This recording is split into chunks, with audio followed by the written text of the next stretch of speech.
तो बच्चों स्वागत है आप लोग का फिर से मेरे YouTube channel Gupta ji physics वाले में। तो बच्चों अब हम लोग जो है लास्ट लेक्चर जो क्लास 10th का जो मैंने बनाया था करंट इलेक्ट्रिसिटी लेक्चर 1 है ना, करंट इलेक्ट्रिसिटी लेक्चर 1 जो हम बनाए थे तो उसमें हम लोग करंट इलेक्ट्रिसिटी पढ़े थे। तो करंट इलेक्ट्रिसिटी में मैंने वहाँ पे चार्ज के बारे में डिस्कशन किया था। अगर बात करें कि मैं फिर से आपको रिकॉल करा दूँ तो करंट इलेक्ट्रिसिटी में हम लोग क्या पढ़ते हैं, करंट मतलब बताया था आपको फ्लो, और इलेक्ट्रिसिटी का मतलब मैंने आपको क्या बताया था, तो मैंने आपको इलेक्ट्रिसिटी का मतलब बताया था चार्ज, यानी फ्लो ऑफ चार्ज को हम लोग क्या कहते हैं, electric current. Flow of charge को क्या बोलते हैं, इलेक्ट्रिक करंट। ठीक, और फिर मैंने सबसे पहले चार्ज को डिस्कस किया था कि चार्ज क्या होते हैं, व्हाट इज चार्ज, फिर चार्ज का बेसिक प्रॉपर्टीज के बारे में हम लोग बात किए थे। तो यहाँ पे देखिए चार्ज का एक प्रॉपर्टी था क्वांटाइजेशन ऑफ चार्ज, जो हमारा लास्ट लेक्चर में हुआ था, क्वांटाइजेशन ऑफ चार्ज। तो क्वांटाइजेशन ऑफ चार्ज में एक फॉर्मूला डेवलप हुआ था Q equal two plus minus any. इस Q को क्या कहते हैं, तो Q यहाँ पे इंडिकेट करता है कि Q मीन्स चार्ज। हम लोग Q से किसको डिनोट करते हैं बच्चों, चार्ज को, यानी Q क्या है, Q चार्ज है, किसी भी ऑब्जेक्ट पर चार्ज है। तो क्वांटाइजेशन का मीनिंग क्या है, what is the meaning of quantization, quanta, the word quanta. Quantization जो है एक वर्ड क्वांटा से बना है, किससे बना है, क्वांटा से। क्वांटा का मतलब होता है पैकेट और बंडल, यानी किसी ऑब्जेक्ट पे जो टोटल चार्ज है वो इलेक्ट्रॉन के बंडल के रूप में होते हैं, इलेक्ट्रॉन के बंडल के फॉर्म में होते हैं। ठीक, और इसके बारे में हमने सारा कुछ एक्सप्लेन कर चुका था। तो यहाँ पे Q equal two plus minus any एक फॉर्मूला है। तो n यहाँ पे क्या है, n must be integer, n क्या होता है, इंटीजर होता है।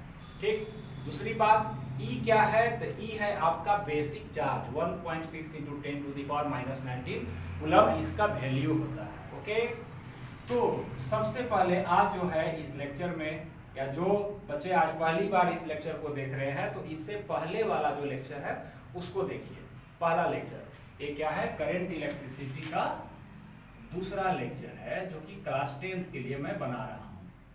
ठीक है, सेकेंड लेक्चर है, सेकेंड पार्ट है ये। तो आज हम लोग एग्जाम्पल करेंगे कि find the numbers of electron, numbers of electron present in 1 coulomb.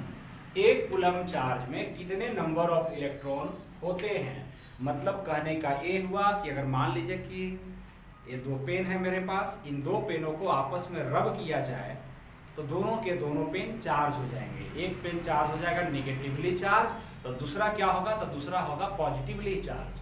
ठीक, तो जो पेन इलेक्ट्रॉन लूज करेगा वो पॉजिटिवली चार्ज हो जाएगा, और जो पेन इलेक्ट्रॉन को गेन करेगा यानी इलेक्ट्रॉन रखेगा वो नेगेटिवली चार्ज हो जाएगा।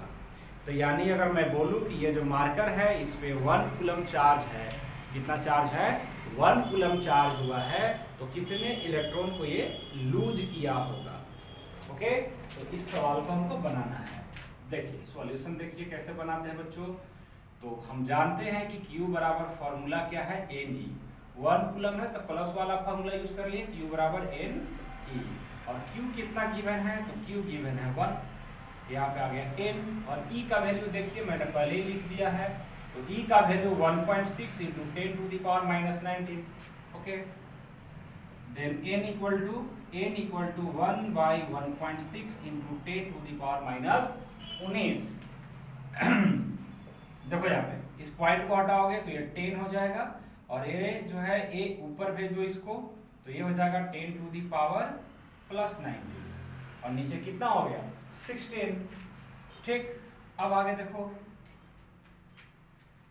तो n इक्वल टू कितना हो जाएगा, n इक्वल टू एक जीरो और इससे मांग लेते हैं तो ये हो जाएगा 100, और ये हो जाएगा 10⁻18, और नीचे होगा 16। इसको काट दीजिए, आपको टेबल आता होगा तो 16 का टेबल पढ़ देंगे। तो 16 है तो कितने बार में जाएगा, 16 × 96, 16 × 32 और 16 × 25 80, यानी 6.25 × 10⁻18। ये फिगर को थोड़ा ध्यान से देखिए, 6.25 × 10⁻, कितना है, 18 है, 10⁻18। मतलब 1 कूलम जो चार्ज होता है वो कोई छोटा चार्ज नहीं है, 1 कूलम चार्ज बहुत बड़ा चार्ज होता है। समझ में आया बात? कितने इलेक्ट्रॉनों का 6.25 × 10⁻⁸ कितना है 18 इतना बड़ा संख्या, यानी कि इतने इलेक्ट्रॉनों का जब एक ऑब्जेक्ट से इलेक्ट्रॉन निकल के दूसरे पे जाएंगे तो उस ऑब्जेक्ट के पास 1 कूलम चार्ज होगा, यानी 1 coulomb charge is a very large charge, ये बहुत बड़ा चार्ज होता है। ठीक है, आप इसको नोट करेंगे। इसी प्रकार से जब हम लोग बात करते हैं आगे, ठीक तो चार्ज एक्चुअली जो सवाल वगैरह में चलेंगे या जो हमको जरूरत होता है वो मिली कूलम और माइक्रो कूलम होता है। जैसे कि मैं आपको बता रहा हूँ, एग्जाम्पल नहीं, ऐसे ही नोट कर लीजिए। जैसे कि 1 मिली कूलम, तो मिली का मतलब 10⁻³ से मिलीमीटर, तो मिली का मतलब होता है 10⁻³ इसी प्रकार से देखो 1 माइक्रो कूलम, ये माइक्रो है, ये इसको सिंबल को बोलते हैं म्यू, इसको हम लोग पढ़ेंगे कैसे, माइक्रो। तो 1 माइक्रो कूलम यानी 10⁻⁻⁶ कूलम। चलो कुछ एग्जांपल मैं लिख दे रहा हूँ, उसको आप अपने से बनाएंगे, सॉल्व करेंगे। अगर Q = 1 मिली कूलम होगा तो नंबर ऑफ इलेक्ट्रॉन कितना होगा। दूसरा क्वेश्चन दे रहे हैं, अगर 1 माइक्रो कूलम होगा, और लोग हमको कमेंट में करके आंसर कीजिएगा। ठीक बच्चों, कमेंट में इसका आंसर लिखिएगा और दिमाग लगाएंगे तो कुछ भी नहीं है। 1 माइक्रो कूलम इसमें कितना होगा। ठीक, ये 2 सवाल दे दिए, ये 2 एग्जाम्पल आप खुद से बनाएंगे। बहुत ही आसान सवाल है, जिसको आएगा वो तो ओरल है, ओरल टाइप से इसको कर सकते हो। मैं अब इसको इरेज करता हूँ। तो देखिए, ये था चार्ज, इसके बारे में हम लोग पढ़ रहे थे, चार्ज के बारे में। अब तक जो डिस्कशन था वो टोटली मेरा डिस्कशन चार्ज के ऊपर था। अब इसको आगे बढ़ाते हैं और वापस जो हमारा चैप्टर का नाम है करंट इलेक्ट्रिसिटी, इस पे हम आते हैं। ठीक,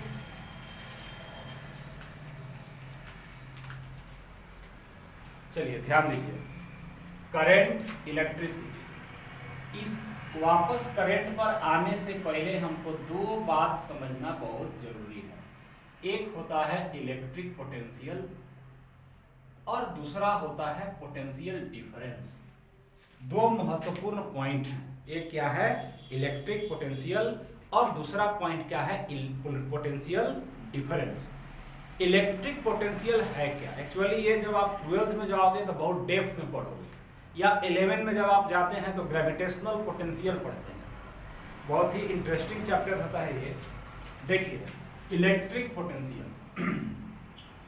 बोलता है सिंपल सी बात कि it is the work done to bring, it is the work done to bring a unit positive charge, a unit positive charge from infinity, कहां से लाने में, from infinity to a given point inside the electric field। ध्यान से सुनिएगा, electric potential है क्या बच्चों, तो इलेक्ट्रिक पोटेंशियल को बोल रहा है कि it is the work done. ध्यान से देखिए, हमको इस वर्ड को भाव देना है, किस वर्ड को, वर्क डन को।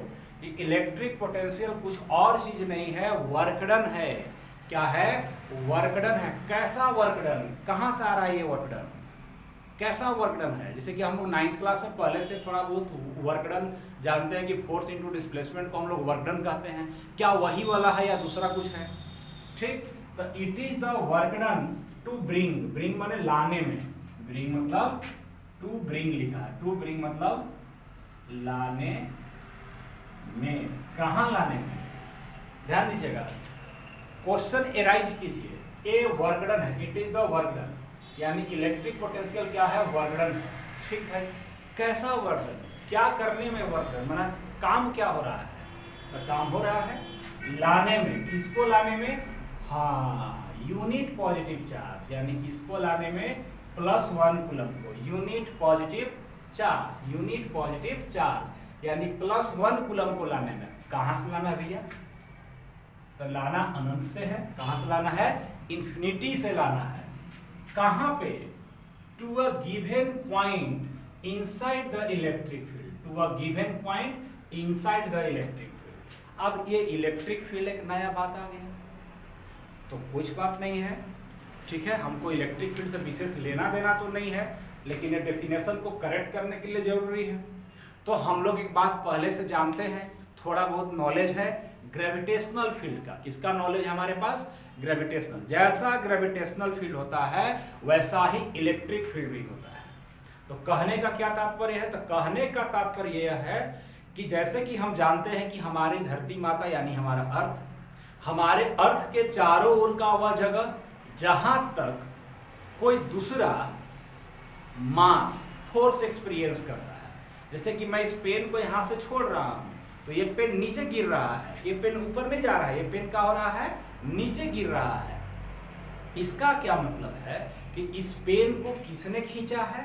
तो हमारी धरती माता ने खींचा है। किसने खींचा है? धरती माता। लेकिन ये पेन को हम ऐसी लगातार ऊंचाई पे ले आते रहे, जैसे कि मून को देख पाते हैं या हमको रात में स्टार्स दिखाई देते हैं, सन दिखाई देते हैं, वो भाई पृथ्वी पर क्यों नहीं गिर जा रहे हैं? तो वो क्या है? Beyond the gravitational field of earth, यानी कि हमारा अर्थ के चारों ओर भी एक जगह क्रिएट है जिसके बियॉन्ड जाने से अर्थ का ग्रेविटेशनल फील्ड का इफेक्ट खत्म हो जा रहा है। बिल्कुल सही बात है। ठीक उसी प्रकार से क्या होता है बच्चों की चार्ज, कौन सा? चार्ज। तो चार्ज भी क्या करता है कि चार्ज भी अपने चारों तरफ एक ऐसा जगह बना देता है जहां तक अगर कोई दूसरा चार्ज उसके फील्ड में आएगा, उसके रीजन में, उसके क्षेत्र में आएगा, तो ये चार्ज उसको या तो खींचेगा या तो दूर भगाएगा। क्योंकि चार्ज दो प्रकार के फोर्स लगाते हैं, जानते हैं आप लोग। प्रीवियस लेक्चर में हमने आपको बताया भी है कि चार्ज दो तरह के फोर्स लगाते हैं, खींचने वाला भी और भगाने वाला। यानी कि चार्जेस के बीच में प्यार भी होता है और दुश्मनी भी होता है। यानी प्यार करने वाला फोर्स लगा रहा है कि दुश्मनी वाला फोर्स लगा रहा है, लेकिन उसका एक रेंज है, एक रेंज है। उस रेंज के बियॉन्ड वो फोर्स नहीं लगा पाएगा। तो उस रेंज को ही हम लोग क्या कहते हैं? Electric field. यानी चार्ज के चारों ओर का वह जगह जहां पे कोई दूसरा चार्ज इस चार्ज के कारण फोर्स एक्सपीरियंस करे, तो इस जगह को ही हम लोग कहते हैं इलेक्ट्रिक फील्ड। ठीक, तो अब हम इसको समझ रहे थे कि इलेक्ट्रिक पोटेंशियल क्या है। तो सिंपल सी बात है भैया कि इलेक्ट्रिक पोटेंशियल वर्क डन है। क्या करने में वर्क डन है? तो लाने में वर्क डन है। किसको लाने में भाई? तो यूनिट पॉजिटिव चार्ज को। और कहां से लाने में? अनंत से लाने में। कहां तक लाने में? तो इलेक्ट्रिक फील्ड के अंदर में कोई पॉइंट होगा, उस पॉइंट तक लाने में। देखिए डायग्राम बना देते हैं इसका, तो समझ में आएगा। चलो मान लेते हैं कि यहाँ पे अनंत है, यहाँ पे क्या है? अनंत है। ठीक, अब यहां से हम चार्ज को पकड़े पकड़े पकड़े और इस पॉइंट तक लेके आ गए। ठीक है, और ए पॉइंट ए है, ये क्या है? Point A. और यह पॉइंट इलेक्ट्रिक फील्ड के अंदर होना चाहिए। पॉइंट ए कहाँ होना चाहिए? Inside the electric field. और यहाँ पे कोई चार्ज Q0 है। क्या है? Q0 है। तो बोलोगे कि सर आप तो गड़बड़ कर रहे हैं, आपने यहाँ पे लिखाया यूनिट पॉजिटिव चार्ज को। चल भाई एक बार और समझ लेते हैं कि यहाँ पे चार्ज कितना है? +1 कूलम है। और इस अनंत से उठा के ए तक लाने में काम करना पड़ गया W। कितना काम करना पड़ रहा है? W वर्क डन हुआ। तो इलेक्ट्रिक पोटेंशियल को बच्चों, इलेक्ट्रिक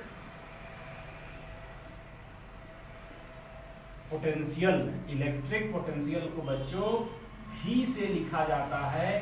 तो इस केस में V क्या होगा? W के बराबर। V क्या होगा? W के बराबर। बहुत अच्छे, समझ रहे हैं यहां तक आप लोग? तो मैं ये कह रहा हूं, एग्जाम्पल ले रहे हैं। अब क्या ले रहे हैं? एग्जाम्पल कि 1 कूलम को अनंत से उठा के ए तक लाने में भी वर्क डन करना पड़ा। वर्क डन कितना करना पड़ा बच्चों? भी वर्क डन करना पड़ा। इफ चार्ज कितना रहेगा? 1 कूलम। अगर मैं बोलूं कि अगर दूसरा बात बोल देते हैं, ये हम एक पॉइंट बना लिए कि Q2 बराबर 2 कूलम होता तब क्या वर्क डन 2 भी होता? बिल्कुल बिल्कुल 2 भी होता। ठीक, अगर ये Q2 बराबर 3 कूलम होता तो वर्क डन 3 भी होता। तो ये तो यूनिटरी मेथड पे चला गया ना, किस पे चला गया? यूनिटरी मेथड पे। मान ले कि हमको यही डाटा मिला, हम जब एक्सपेरिमेंट करने गए तो 1 कूलम मिला ही नहीं, मेरे को 3 कूलम मिल गया। कितना मिल गया? 3 कूलम। तो क्या मैं पोटेंशियल नहीं निकाल सकता हूं? बिल्कुल निकाल सकता हूं। तो V बराबर, देखना यहां से, V बराबर हम W/3 लगा देंगे। V बराबर कितना लगा देंगे? W/3 लगा देंगे। तो V बराबर जब W/3 लगा देंगे तो मेरा काम बन जाएगा। तो इसको जो है किताबों में इस प्रकार से दिया हुआ है। बुक में कैसे दिया हुआ है देखिए, बुक वाला स्टाइल जो आप एग्जाम वगैरह में लिखेंगे तो बुक वाला स्टाइल से लिख देता है कि V बराबर W/Q। V बराबर कितना? W/Q। यानी कि इसको हटा दिया और यहां पे कितना बिठा दिया? Q। डायरेक्ट ले लेता है कि चलिए हम Q चार्ज को मूव कराएं। किसको मूव करा रहे हैं? Q चार्ज को। कहां से कहां मूव करा रहे हैं? तो इन्फिनिटी से लेके A तक मूव करा रहे हैं। और A कहां पे है बच्चों? तो A इलेक्ट्रिक फील्ड के अंदर है। तब इलेक्ट्रिक पोटेंशियल V बराबर कितना हो जाएगा? W/Q। ओके, तो V बराबर W/ हो गया हमारा Q। तो इसका SI यूनिट, कौन सा यूनिट? SI यूनिट V बराबर क्या हो जाएगा? तो वर्क डन का होता है जूल। वर्क डन का क्या होता है? जूल। और चार्ज का होता है कूलम। तो जूल पर coulomb that is volt. Electric potential का SI यूनिट क्या होगा? वोल्ट। चलिए, जो भी समझ में आया, नहीं समझ में आया तो आप इसको बार बार पीछे करके देखते रहिएगा। कुछ परेशानी हो तो आप कमेंट कीजिए। ठीक है, मैं लगातार YouTube में अब मैं शुरू किया हूं तो लगातार मैं डालूंगा। कुछ परेशानी रहता है तो आप कमेंट कीजिए उसमें, और जो भी एग्जाम्पल्स वगैरह हम देते हैं बनाने के लिए उसको सॉल्व करके कमेंट में पोस्ट कीजिए। ठीक, जल्दी से इसको नोट करो, अच्छे से नोट्स बना लो।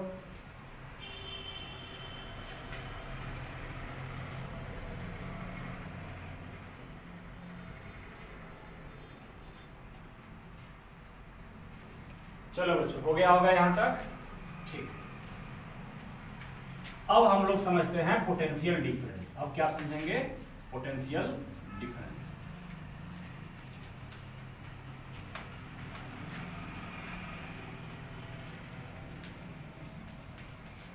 या अगर इस पे अगर बोला जाए कि आप एक छोटा सा सवाल बना दो, या NCERT में इन टेक्स्ट एग्जाम्पल में दिया हुआ है, ठीक है, उसको मैं देख ही लेता हूँ।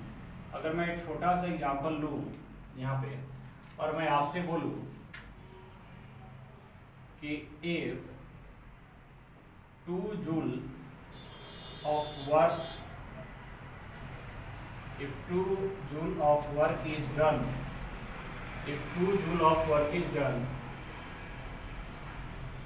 to bring a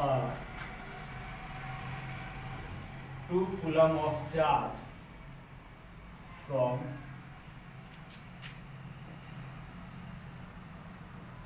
infinity to a point A inside an electric field, calculate the electric potential. कैसे बनाएंगे? स्क्रीन को पॉज कीजिएगा और अपने से पहले बनाने का कोशिश करो। स्क्रीन को पॉज करो और अपने से पहले ट्राई करो कि कैसे सॉल्व होगा। सवाल क्या है? If 2 joule of work is done to bring a 2 coulomb of charge from infinity to a point A inside an electric field, calculate the electric potential। और पोटेंशियल कैलकुलेट करने का कोशिश कीजिए। चलो देखो, क्या होगा, फॉर्मूला हम जानते हैं बच्चों कि W बाई क्या होता है, Q। तो electric potential V equal to W, W कितना है, W 2 जूल, 2 लगा दिए। Q कितना है, तो Q को ध्यान से देख, Q कितना है, 2 कूलम, 2 से 2 मर गया, तो कितना आ गया, 1 volt. Answer 1 volt. Very simple, कोई खास बात नहीं था, काफी आसान सवाल है ये, ठीक है। तो इस प्रकार से 1-2 क्वेश्चन आपके जो है बुक में दिया हुआ है, आप उसको कीजिए, आपसे बनेगा, आराम से सॉल्व होगा, ठीक। अब आगे चलते हैं। अब देखिए, अब हम लोग का next topic electric potential difference. Potential difference क्या होता है देखते हैं भाई, व्हाट इज पोटेंशियल डिफरेंस।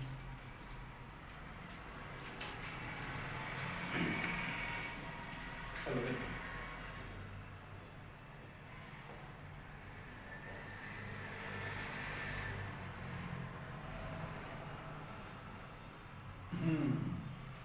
ये एक अच्छा बात है। देखो, हमारे जीवन में जो हमारी रोजमर्रा की जिंदगी है, जो हमारी डेली लाइफ है, उसमें इस टर्म का बहुत ज़्यादा इम्पोर्टेंस है। जैसे कि मैं छोटा सा आपको एग्जांपल दूँ कि हम लोग बोलते हैं कि हमारे घरों में बच्चों कौन सा सप्लाई आता है, AC या DC। छोटा सा सवाल किया जाए, आप खुद अपने दिमाग से सोचिए कि आज से पहले आप जानते थे कि नहीं जानते थे। मैं उम्मीद करता हूं कि बहुत सारे लोग जो आप लोग देख रहे होंगे, आप जानते हैं।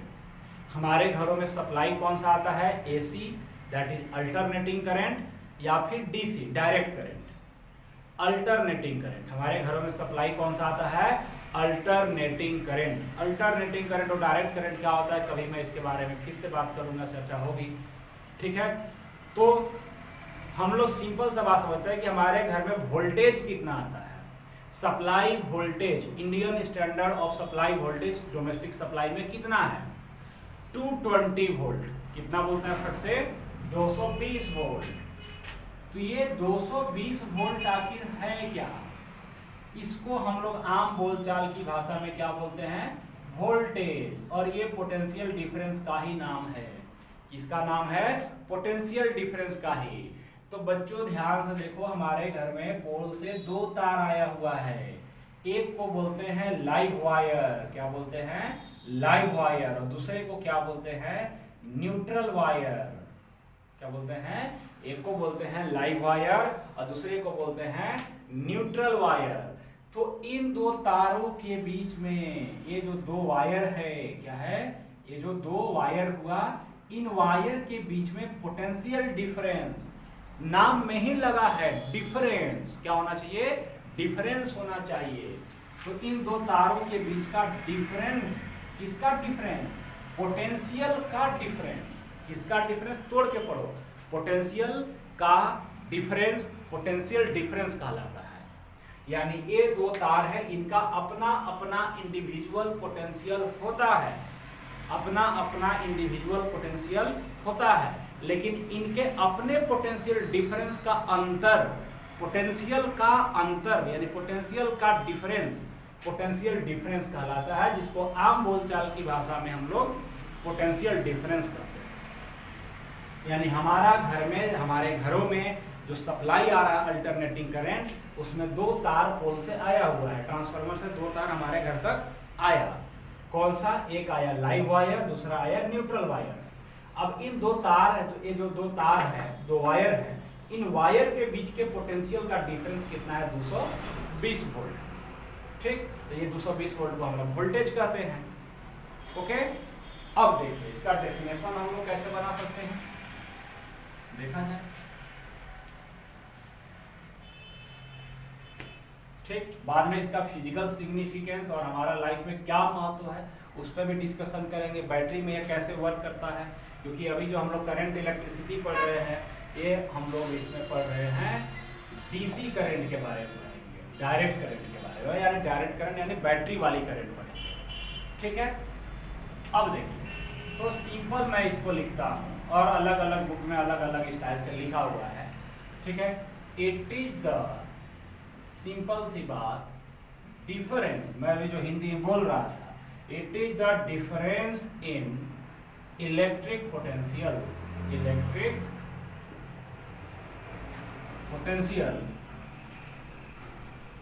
बिटवीन, सिंपल सा लॉजिक, बिटवीन टू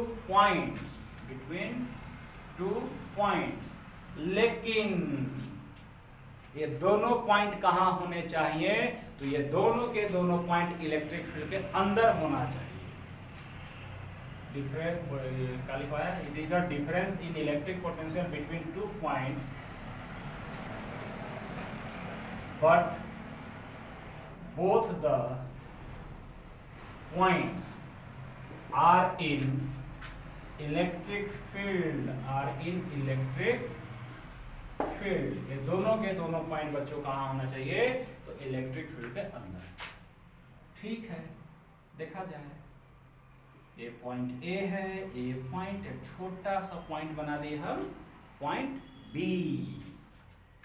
अब देखो, माना कि पॉइंट ए का इलेक्ट्रिक पोटेंशियल VA है और पॉइंट बी का इलेक्ट्रिक पोटेंशियल, अपना पोटेंशियल, जब भी मैं सिर्फ इलेक्ट्रिक पोटेंशियल बोलूं तो खुद का पोटेंशियल, इसका खुद का पोटेंशियल VA था, इसका खुद का इंडिविजुअल पोटेंशियल इस पॉइंट का VB है। अब कोई चार्ज को A से उठा के B तक लाया जा रहा है, ठीक, ला रहे हैं, तब लिखा जाता है कि पोटेंशियल डिफरेंस VAB बराबर VA माइनस VB। वर्कडन का भी फॉर्मूला लगा सकते हो, ठीक है, VA माइनस VB, इसी को पोटेंशियल डिफरेंस कहते हैं। तो सिंपल सी बात है, किलोमीटर में से किलोमीटर घटाओगे तो घट के जो आएगा वो आंसर भी किलोमीटर में होगा। सिंपल सा बात है भाई। तो पोटेंशियल डिफरेंस का भी SI यूनिट क्या होगा? वोल्ट ही होगा। वोल्ट में से वोल्ट घटाओगे तो घट के भी क्या आएगा? वोल्ट। किलोग्राम यानी 5 किलोग्राम माइनस 3 किलोग्राम मैं करता हूं तो आंसर क्या बोलोगे? 2 किलोग्राम। 2 मीटर थोड़ी ना बोल दोगे। तो 10 वोल्ट में से 5 वोल्ट घटाएंगे तो आंसर भी 5 वोल्ट आएगा, ठीक। यानी इसका भी SI यूनिट क्या होगा बच्चों? तो इसका भी SI यूनिट से वोल्ट होगा। क्या होगा? वोल्ट होगा, ठीक। पोटेंशियल डिफरेंस का कॉमन नाम मैंने अभी क्या बताया था? वोल्टेज। तो आप जल्दी से इसको भी नोट कर लीजिए, ठीक है, ठीक। चलिए अब मैं इसको भी इरेज करता हूं।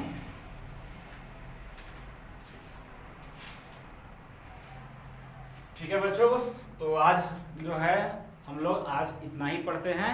अब मैं फिर से कल एक नया वीडियो बनाऊंगा और उसको भी अपलोड कर दूंगा, तो ठीक। तो कल आप जो है हम लोग का प्योरली मुख्य रूप से पढ़ाई जो होगा वो करंट पे होगा। किस पे होगा? वापस ये जो वर्ड लिखा हुआ दिख रहे हैं इस पे आ जाएंगे, इसको हम लोग समझेंगे और कई तरह के नए नए कॉन्सेप्ट डेवलप होंगे जिसको समझना भी बहुत जरूरी है, ठीक है। और हम लोग फिर बाद में वही ओम्स लॉ पे आ जाएंगे और इसका जो मेन इंपॉर्टेंट टॉपिक है वो है series and parallel, series combination and parallel combination, ठीक। और हम लोग जो है नेक्स्ट क्लास में बैटरी से शुरू करेंगे, बैटरी से वापस चले जाएंगे करंट पे, ठीक है। Thank you.